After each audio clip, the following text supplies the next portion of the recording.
हाय मेरे JKT and welcome to Edu Captain channel once again. तो भैया हमारा जो है ऑलमोस्ट सारे सारे चैप्टर्स का ना पीवाईक्यूज का वीडियोस जो है कंप्लीट होने ही वाला है। देखो आज कैश फ्लो कर रहे हैं, ठीक है। उसके बाद एक वीडियो और डालूंगा बस एनपीओ की, ठीक है।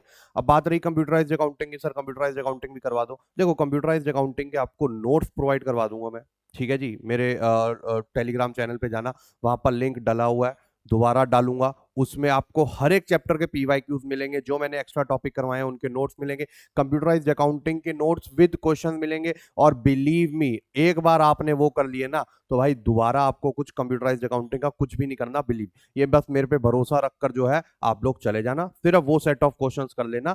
ज्यादातर चांसेस है उसमें से ही आएगा, गारंटी नहीं दे रहा कि भाई उसी में से आएगा, लेकिन ज्यादातर चांसेस है उसी में से आएगा। तो इसका मतलब है आप लोगों को जो है मेरा Telegram channel that is accounts and eco की महफिल वो ज्वाइन करना पड़ेगा। देखो इतनी कोई वो बात तो है नहीं, मैं आपसे कोई पैसे तो मांग नहीं रहा भैया अकाउंट्स एंड इको की महफिल ज्वाइन करने के लिए जो है आपको पैसे देने पड़ेंगे ना, बिल्कुल भी नहीं, फ्री ऑफ कॉस्ट है, ठीक है जी। तो अकाउंट्स एंड इको की महफिल नाम का ये जो टेलीग्राम चैनल है, इसको आप जल्दी से जाकर जो है ज्वाइन कर लीजिए, ठीक है।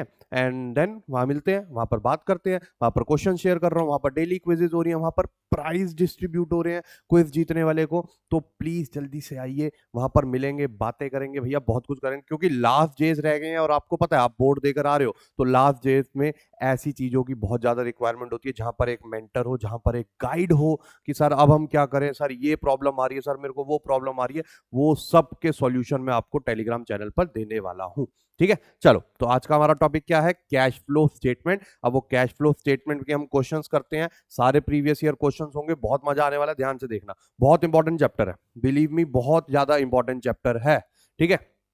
कम से कम भी तो 3 से 4 क्वेश्चन तो आप इसके लगा के ही चलिए। अलो, from the following information of I limited calculate net increase और decrease in cash and cash equivalents during the year 21-22। तो आपको जो है बेसिकली कैश फ्लो स्टेटमेंट ही बनाना है, लेकिन एक प्रॉपर फॉर्मेट के साथ मत बनाना, कुछ भी नहीं है। देखो ऑपरेटिंग का पॉजिटिव दे रखा है, फ्लो फ्रॉम है तो ये पॉजिटिव साइड पे आ जाएगा। इसका यूज इन है तो ये आ जाएगा नेगेटिव साइड पे। देन उसके बाद इसका भी फ्रॉम है तो ये भी आ जाएगा आपका पॉजिटिव साइड पे। बस आप नेट निकाल दो, ठीक है।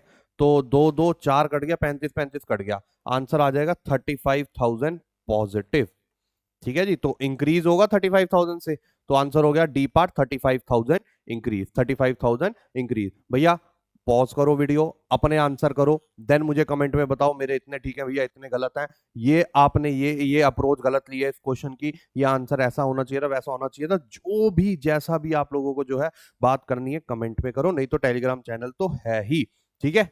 चलो अगले पे आ जाओ।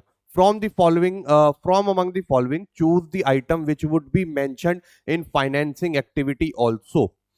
ऑल्सो बोल दिया भाई उसने, फाइनेंसिंग एक्टिविटी ऑल्सो मतलब वो किसी और एक्टिविटी में तो आ ही रही है, उसके अलावा फाइनेंसिंग। तो अगर हम ध्यान से देखें ये सारे जो हैं ये आपके जो हैं उसमें ऑपरेटिंग के दे रखे हैं, लेकिन उसने बोला कौन सा और फाइनेंसिंग में भी जाता है। प्रोविजन फॉर टैक्स कभी नहीं जाता, गुडविल रिटर्न ऑफ कभी नहीं जाता, loss on sale of fixed asset कभी नहीं जाता, सिर्फ इंटरेस्ट ऑन डिवेंचर्स इकलौती ऐसी चीज है जो आपके operating as well as financing दोनों में जाती है, एक में ऐड और एक में सब्ट्रैक्ट, ठीक है। तो ये देखो इसके कंसेप्ट आपके ना जो बहुत स्ट्रांग होने चाहिए। अगर आपके कंसेप्ट स्ट्रांग नहीं है तो भैया एक बार एडू कैप्टन चैनल पे जाइए, उसमें प्लेलिस्ट ऑप्शन पे जाइए, वहां पर होगा अकाउंट्स चॉपर विद वैभव भैया, वहां पर मैंने आपके कैश फ्लो की एक क्विक रैपिड रिवीजन करवा रखी है, जल्दी से जाके देख लो, क्योंकि अब टाइम नहीं है ना, प्रॉपर बेस से करो आप लोग, ठीक है। Identify the right sequence of cash flow statement as per accounting standard 3। तो राइट सीक्वेंस वाले क्वेश्चन जो है वो बहुत देखने को मिले थे, ठीक है। तो इस ये फॉर्मेट जो बच्चा सोच रहा है ना यार फुल फ्लेज क्वेश्चन तो आने नहीं, फॉर्मेट का क्या करेंगे भाई, यहां पर अड़ाएगा वो आपको, यहां पर परेशान करेगा, ठीक है। तो सबसे पहले हम बनाते हैं ऑपरेटिंग, देन उसके बाद बनाते हैं इन्वेस्टिंग एंड तीसरा फाइनेंसिंग, और AS3 में एज इट इज लिखा है। देन उसके बाद हमारा आता है कैश इक्विवेलेंट। तो answer will be CBDA। CBDA आपके पहले ऑप्शन में ही दे रखा है, तो आंसर हो गया फर्स्ट CBDA, ठीक है।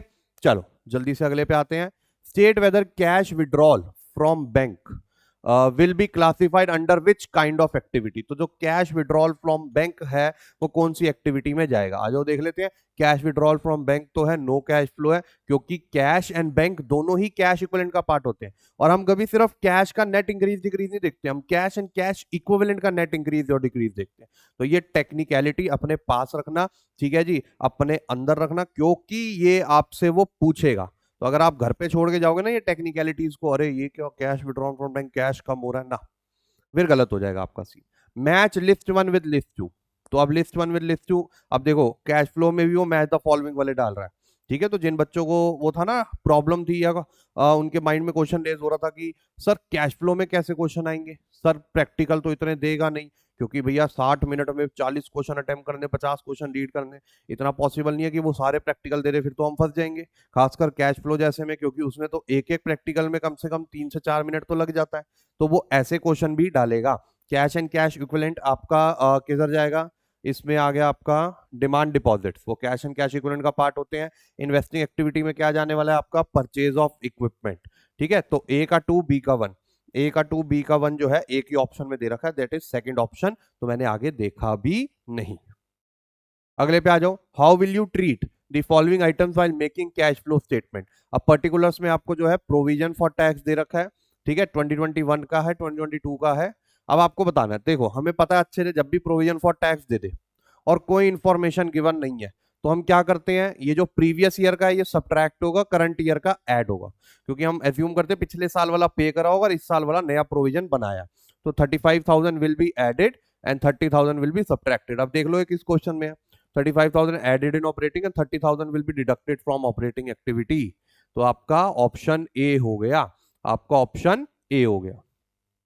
अगला, if debentures are converted into equity shares, जब भी डिवेंचर्स की रिडम्पशन जो है इक्विटी शेयर्स के थ्रू हो रही है, इक्विटी शेयर्स में कन्वर्ट करके, तो ऐसे में ये आपका क्या होगा, inflow outflow cash and cash equivalent या नो फ्लो। तो आंसर हो जाएगा आपका नो फ्लो, आंसर हो जाएगा आपका नो फ्लो, ठीक है, क्योंकि कोई पैसा थोड़ा ना आ रहा है, डिवेंचर्स की रीपेमेंट कर रहे होते तब पैसा जाता, लेकिन उसको आपने शेयर्स में कन्वर्ट कर दिया।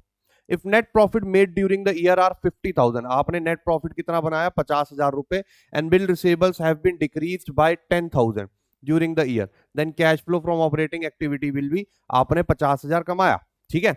अब नेट और कोई इंफॉर्मेशन नहीं है, हमें अच्छे से पता है bill receivable have decreased bye, तो हमें पता है डिक्रीज इन करंट एसेट हमेशा ऐड होता है, क्या होता है, इंक्रीज इन करंट लायबिलिटी और डिक्रीज इन करंट एसेट हमेशा ऐड होता है। तो ये 50,000 में 10,000 ऐड हो जाएगा, तो हमारा जो net cash flow from operating activity है, क्योंकि और कोई इंफॉर्मेशन गिवन नहीं है, तो net cash flow from operating ही निकलेगा, वो आ जाएगा आपका 60,000 रुपए।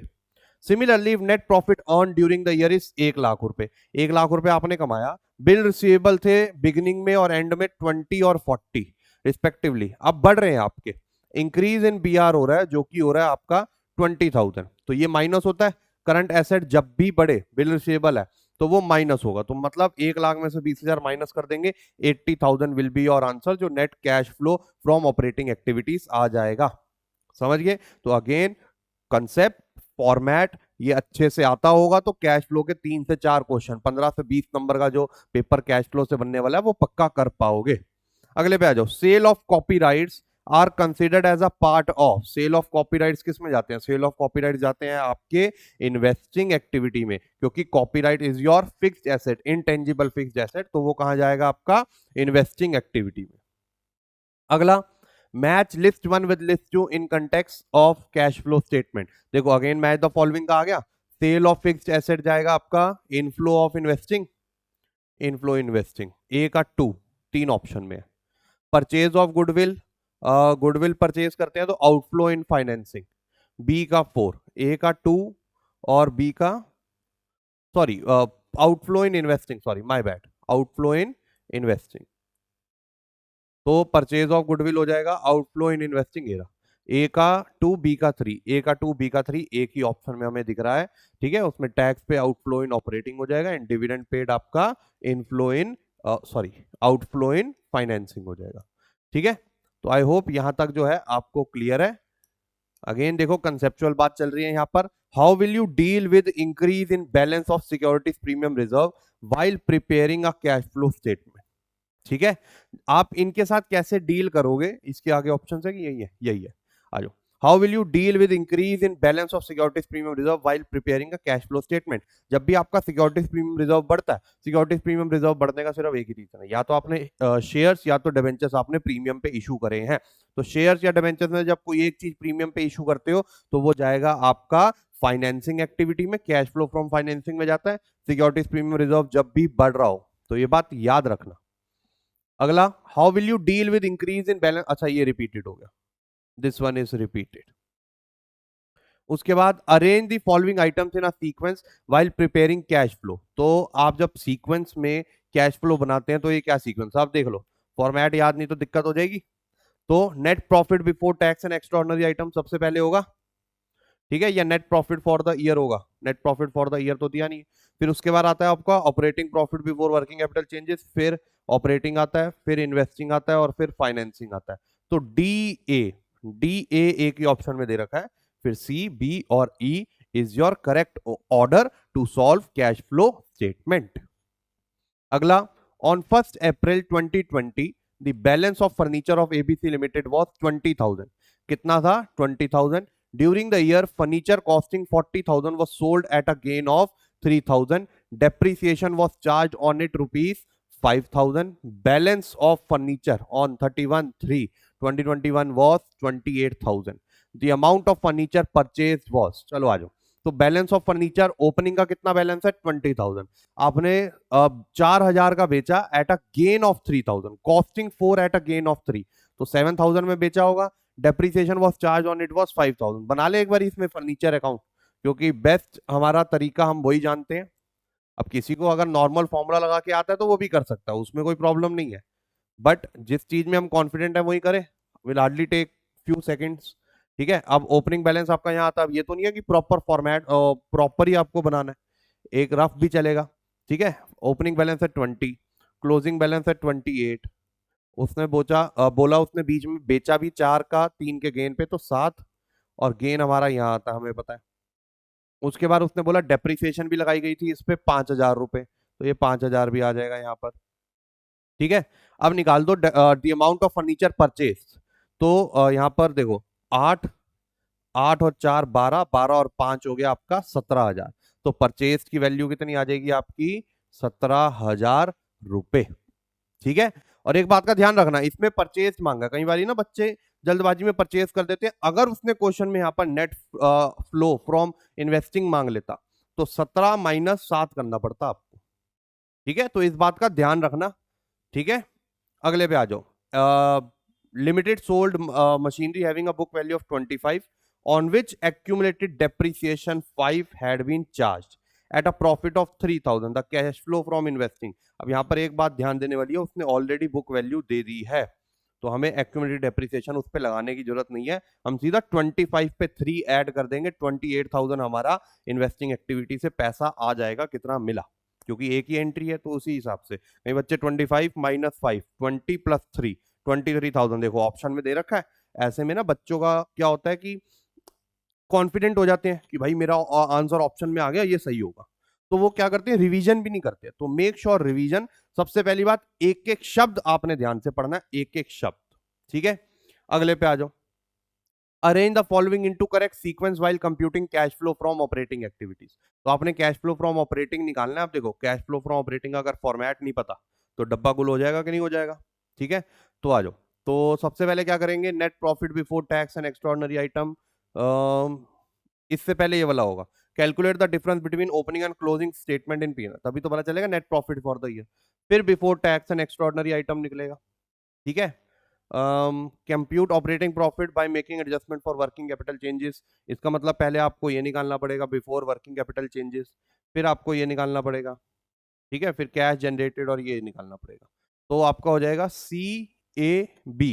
CAB कैब किस में बन रहा है भाई? D और E।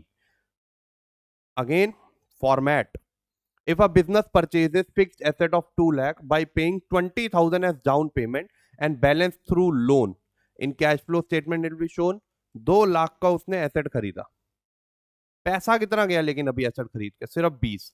बाकी का जो 1,80,000 है वो किधर जाएगा आपका?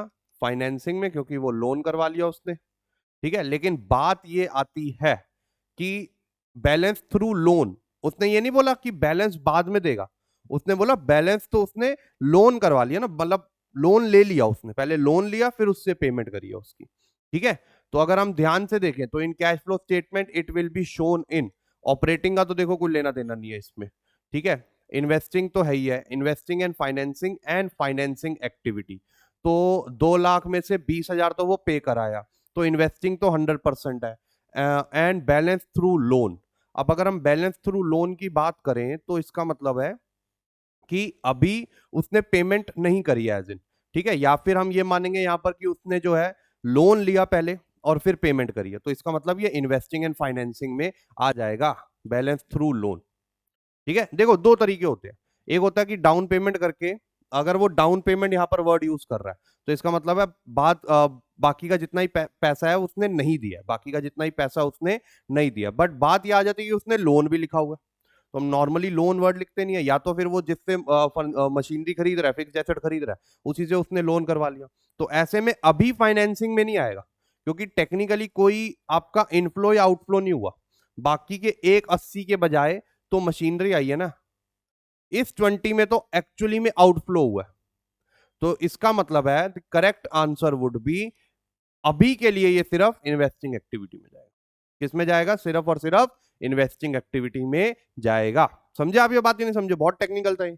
देखो 2 लाख का उसने फिक्स एसेट खरीदा, आउटफ्लो में 20,000 हुए क्योंकि वो उसी वक्त डाउन पेमेंट कराया, और बैलेंस थ्रू लोन मतलब बाकी का उसने पैसा नहीं दिया। अगर डाउन पेमेंट यूज कर रहा है तो नॉर्मली डाउन पेमेंट में कैसे चलता है हिसाब कि भैया मैंने कोई एसेट लेने गया, ठीक है, मैंने उसको बोला भाई ये डाउन पेमेंट है, बाकी का पैसा इंस्टॉलमेंट्स में दूंगा, अभी इंस्टॉलमेंट दी नहीं है, अभी बात हुई है, एग्रीमेंट हुआ, तो इसका मतलब टेक्निकली देखा जाए मेरी जेब से तो सिर्फ अभी 20,000 गया है, और तो ना कोई आया ना गया, तो सिर्फ इन्वेस्टिंग में जाना चाहिए। इन्वेस्टिंग एंड फाइनेंसिंग का कुछ सेंस नहीं बन रहा है यहाँ पर। अगर वो यहाँ पर लिख देता इंस्टॉलमेंट भी पे करी है, तब यहाँ पर फाइनेंसिंग आया था, क्योंकि उसमें इंटरेस्ट कंपोनेंट भी होता। Identify the odd one from the following tools of analysis of financial statements. आपको जो है odd one from the following tools of analysis, अब cash flow statement, comparative, accounting equation, ये तीनों जो है एनालिसिस में आते हैं। अकाउंटिंग इक्वेशन एनालिसिस नहीं है, वो रिकॉर्डिंग बुक कीपिंग का एक पार्ट है। C Limited made a profit of 10,000 after charging depreciation of 2,000 on assets. Transfer in general is of 3,000. Return of goodwill 700. Profit on sale of ये वो etcetera, मतलब सारी आपको जो है कैश फ्लो फ्रॉम ऑपरेटिंग की दे रखी है। आ जाओ स्टार्ट करते हैं। 10,000 जो है प्रॉफिट था, after charging depreciation of 2,000 on asset, depreciation add, transfer to general reserve add, format में फॉलो करना जरूरी नहीं है अभी, return of goodwill add, profit on sale minus, increase in debtor minus, increase in creditor plus, increase in prepaid expenses minus, decrease in outstanding expense minus. अब आपको final answer निकालना है, ये तो कट गया, इसको तो हटा दो। ठीक है, 600 प्लस का और 600 माइनस का। अब आ जाओ इधर, 10, 11, 12, 13, 14, 15, 15,700, 15,500, 15,480। आपका आंसर कितना आ गया? 15,480। ठीक है, अगले पे आ जाओ। W limited has the following information. Machinery का ओपनिंग बैलेंस 50 है, क्लोजिंग 60 है, एक्यूमुलेटेड डेप्रिसिएशन का ओपनिंग 25, और ये during a machine costing 25,000 with accumulated depreciation of 15,000 was sold for 13,000. Calculate cash flow from investing. तो हम सिर्फ इसमें मशीनरी अकाउंट बनाएंगे, एक्यूमुलेटेड बनाने का कोई यूज नहीं है, क्योंकि एक्यूमुलेटेड डेप्रिसिएशन तब बनाते जब हमें एक्यूमुलेटेड डेप्रिसिएशन निकालना होता सेलिंग एसेट पे। अब वो डायरेक्टली जब हमें दिया हुआ है तो हमें करने की जरूरत नहीं है। बैलेंस आपको ओपनिंग दे रखा है 50,000 और क्लोजिंग दे रखा है 60,000। ठीक है, उसके बाद उसने आपको क्या बोला, एक मशीनरी जिसकी कॉस्टिंग 25 थी, एक्यूमुलेटेड डेप्रिसिएशन 15 आ गया, तो उसकी बुक वैल्यू बन गई 10, 10 को बेच दिया आपने 13 में, तो 13 सेलिंग प्राइस, 3 आ गया यहां पर गेन। ऐसा ही बनेगा कुछ के नहीं बनेगा? ठीक है, उसके बाद जो है आपको निकालना है cash flow from investing activity. क्या निकालना है आपको? Cash flow from investing activity. चलो आ जाओ कर लेते हैं। 50, 60, 10 का फर्क तो यहाँ आ गया, 10, 10, 20, 30, 35, ये आ गया परचेज वैल्यू, 35, 35 आ गया परचेज वैल्यू। ठीक है, अब देखो 35 दे रखा है यहाँ पर, कई बच्चे यहाँ टिक कर देंगे, लेकिन उसने परचेज की वैल्यू तो मांगी नहीं पिछले क्वेश्चन की तरह, इसने तो ये मांगा। ये बताओ, अब इसमें 13,000 माइनस करेंगे, ये नेगेटिव का, ये पॉजिटिव का, ये इनफ्लो है वो आउटफ्लो है, तो 22,000 रुपए आपका जो है नेगेटिव का आ जाएगा। तो ये आंसर हो गया 22,000। आंसर कितना हो गया? 22,000। अगला, capital gain tax paid on sale of fixed asset should be classified as. तो जो कैपिटल गेन टैक्स है, कैपिटल गेन क्या होता है? जब आप कोई एसेट गेन पे बेच दो, ठीक है, जो ऐसा गेन जो रेगुलर नेचर का नहीं है। कैपिटल गेन टैक्स जो कि normally sale of fixed asset से आता है।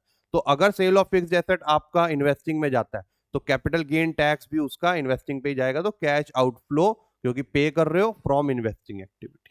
ठीक है, अगले पे आ जाऊं। Calculate cash flow from financing activity of a financing company. इस बात का ध्यान रखना, फाइनेंसिंग कंपनी का फाइनेंसिंग निकालना है। तो इश्यू ऑफ शेयर्स उसके लिए फाइनेंसिंग एक्टिविटी है, इश्यू ऑफ बोनस शेयर्स तो नॉन कैश है, और डिविडेंड पेड भी फाइनेंसिंग है। इंटरेस्ट पेड हम नहीं देखते हैं क्योंकि फाइनेंसिंग एक्टिविटी के लिए इंटरेस्ट पेड जो होता है वो ऑपरेटिंग एक्टिविटी है। सिर्फ इशू ऑफ शेयर्स और डिविडेंड पेड, सिर्फ ये दो ऐसी चीजें हैं जो उसकी फाइनेंसिंग हो या नॉन फाइनेंसिंग कंपनी हो, दोनों के लिए फाइनेंसिंग एक्टिविटी में जाता है। तो आंसर आना चाहिए आपका 90,000 पॉजिटिव। ठीक है, 90,000 पॉजिटिव। देखो 85 भी दे रखा ऑप्शन में, बच्चे जो माइनस करेंगे दिक्कत हो जाएगी। ठीक है, अगले पे आ जाओ। Tax paid on capital gain by company shown in. अब वही बात हो गई, सेम ही क्वेश्चन देखो डिफरेंट स्लॉट में जो है एक दूसरे फॉर्मेशन से आया होगा। Tax paid on capital gain मतलब कैपिटल गेन टैक्स ही हो गया। तो ये हो गया आपका cash outflow from investing activity. Cash outflow from investing activity. Which of the following is excluded in cash flow statement. इसमें से कौन सा कैश फ्लो स्टेटमेंट में एक्सक्लूड किया जाता है? Acquisition of machinery by issue of equity shares, shares issued at premium, debentures issued at discount, sale of machinery against bank draft. तो answer हो जाएगा ए पार्ट, क्योंकि इसमें कोई कैश इनफ्लो या आउटफ्लो नहीं हुआ है। अगला, current investment is a part of which of the following activities. Current investment जो है वो कैश एंड कैश इक्विवेलेंट में जाता है। We know it very well. अब ये आपको दे रखा है tax made to be added to net profits. आपको टैक्स मेड निकालना है बस, और कुछ भी निकालना। तो दैट मीन्स आपको प्रोविजन का अकाउंट बनाना पड़ेगा। ठीक है, देखो अगेन प्रोविजन का अकाउंट, अकाउंट बेसिस पे तो जो है हम बोर्ड्स में तैयारी करी थी, तो अभी हम हमारा हाथ उसी पे बैठा हुआ है। तो कन्वीनियंट हमारे लिए यही होगा कि इसके थ्रू करें। बाकी किसी को फॉर्मूला याद है बिल्कुल करो। अब ये आ जाएगा ओपनिंग बैलेंस यहाँ पर 1,10,000 लाइबिलिटी का, इसलिए क्रेडिट में। क्लोजिंग यहाँ पर आ गया 80,000। टैक्स पेड, टैक्स पेड हमेशा यहां जाता है। 1, 20 और 80, 2 लाख माइनस है 90,000 आ गया आपका टैक्स मेड। ठीक है, calculate tax made to be added to net profits. अब आपको दे रखा है उसने propose dividend for the year is this calculate what will be the amount of dividend paid as an outflow in financing activity. तो जो भी propose dividend previous year का होता है विच इज 2,50,000 ईयर, ठीक है, वो हम पे करते हैं। लेकिन यहां पर देखो आपका जो अदर करंट लाइबिलिटी में अनक्लेम डिविडेंड है वो बढ़ रहा है 10,000 से। वो 10,000 से बढ़ रहा है। ये तभी बढ़ रहा होगा कि हमने इस साल के डिविडेंड में 10,000 नहीं दिया है।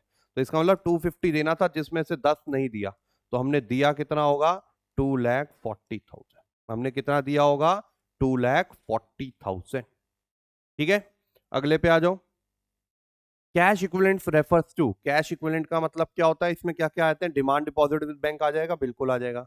उसके बाद बिल रिसेबल नहीं, treasury bills, marketable securities, commercial paper. तो आंसर हो गया ए सी डी ई। ठीक है, बी नहीं आता। ए सी, और सॉरी ये मैंने बी सी डी ई पे क्यों कर दिया?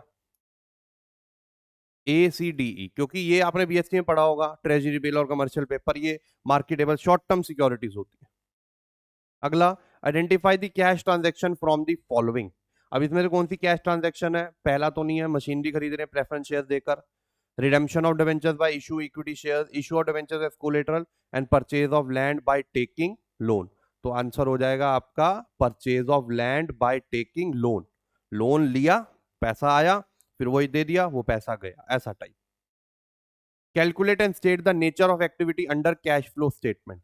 Acquired machinery 5 lakh, paying 50% by cheque. 5 lakh में से 50% तो उसी वक्त दे दिया, मतलब 2.5 लाख आउटफ्लो हो गया। ठीक है, ये क्या हो गया आपका? आउटफ्लो। इन्वेस्टिंग में, and executing a bond for the balance payable. तो दूसरे का आपने बॉन्ड, तो मतलब वो नॉन कैश हो गया, आपने बॉन्ड दिया, वो तो कुछ नहीं दिया। तो ये जाना चाहिए आउटफ्लो ऑफ इन्वेस्टिंग 50,000 और 2,50,000, आउटफ्लो इन्वेस्टिंग 2,50,000। तो आंसर हो गया आउटफ्लो इन्वेस्टिंग 250, क्योंकि बाकी का भी दिया ही नहीं है। ठीक है, अगले पे आ जाओ। Pick the odd one out while calculating cash flow statement from financing. तो इशू ऑफ शेयर्स है, रीपेमेंट ऑफ बैंक लोन है, रिडम्पशन ऑफ डिवेंचर्स है, रेंट रिसीव जो है वो फाइनेंसिंग में नहीं जाता है। तो that's all for this video, I hope. अच्छा, एक चीज नोटिस करी, 2022 में आई गेस प्रैक्टिकल क्वेश्चन ज्यादा थे, 2023 में कंपैरेटिवली कम थे। तो देख लो, थोड़ा सा वो अब कम कर रहा है, तो हो सकता है प्रैक्टिकल को जो 3-4 क्वेश्चन उसने कैश फ्लो के डालने हैं, उसमें से एक दो ही आपके जो है प्रैक्टिकल क्वेश्चन डालेगा। ठीक है, तो इतनी टेंशन, इतनी लोड लेने वाली बात नहीं है। आई होप आप लोगों को मजा आया। जल्दी से कमेंट में जाकर मुझे ये बता दीजिए कि कितने आंसर ठीक हुए, कितने गलत हुए। ठीक है, अब हम आपको मिलते हैं नेक्स्ट वीडियो में। Till then bye bye, take care and have fun.